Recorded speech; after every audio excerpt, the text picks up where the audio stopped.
Speaker, sir, I beg to present the annual financial statement budget vote on account for 2024-25.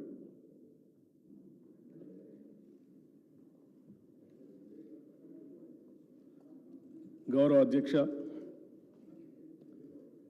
Telangana రాష్ట్ర 3వ శాసనసభ తొలి budget సమావేశానికి స్వాగతం.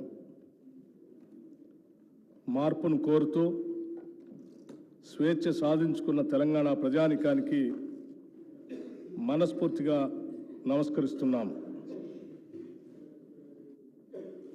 భారత రాజ్యాంగ పీఠిక గుర్తు చేసుకుంటూ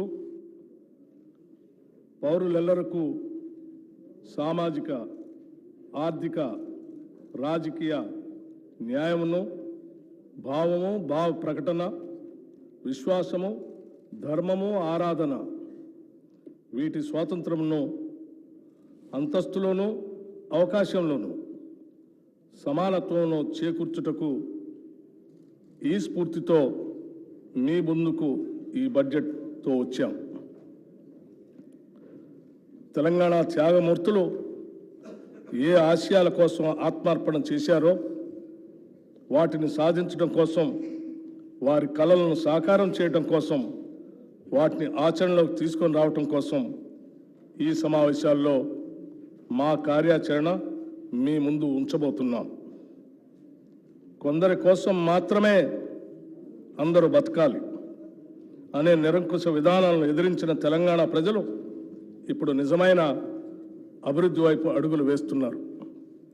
అందరి కోసం మనమందరం అనే నూతన స్ఫూర్తితో మన చిరకాల ఆశలు, ఆకాంక్షలు తీర్చుకోవటానికి ఇప్పుడు సరైన వేదిక ఏర్పాటైందన్న భావన కూడా తెలంగాణ ప్రజల కళ్ళల్లో స్పష్టంగా కనిపిస్తూ ఉంది. ఎందరో యువకుల త్యాగాల పునాదులపై ఏర్పడిన తెలంగాణ 10 ఏళ్ల తర్వాత నిజమైన ప్రజాస్వామ్యం అంటే ఏమిటో రుచి చూస్తున్నది.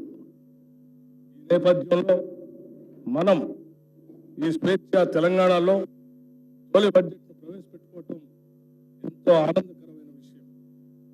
సమాన అవకాశాలు, సామాజిక న్యాయం, ప్రజలకు అందుబాటులో ఉండే పాలనకు తెలంగాణ ప్రభుత్వం శ్రీకారం చుట్టింది.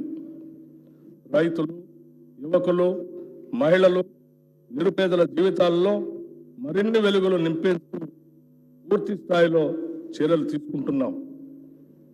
మీ నమ్మకాలు మీ ఆలోచనలు అవుతాయి, మీ ఆలోచనలు మీ పదాలు అవుతాయి, మీ మాటలు మీ చర్యలు అవుతాయి, మీ చర్యలు మీ అలవాట్లుగా మారుతాయి, మీ అలవాట్లు మీ విలువలు అవుతాయి, మీ విలువలు మీ విధిగా మారతాయి అంటూ జాతిపిత మహాత్మా గాంధీ చెప్పిన విషయాన్ని గుర్తు చేస్తున్నాను.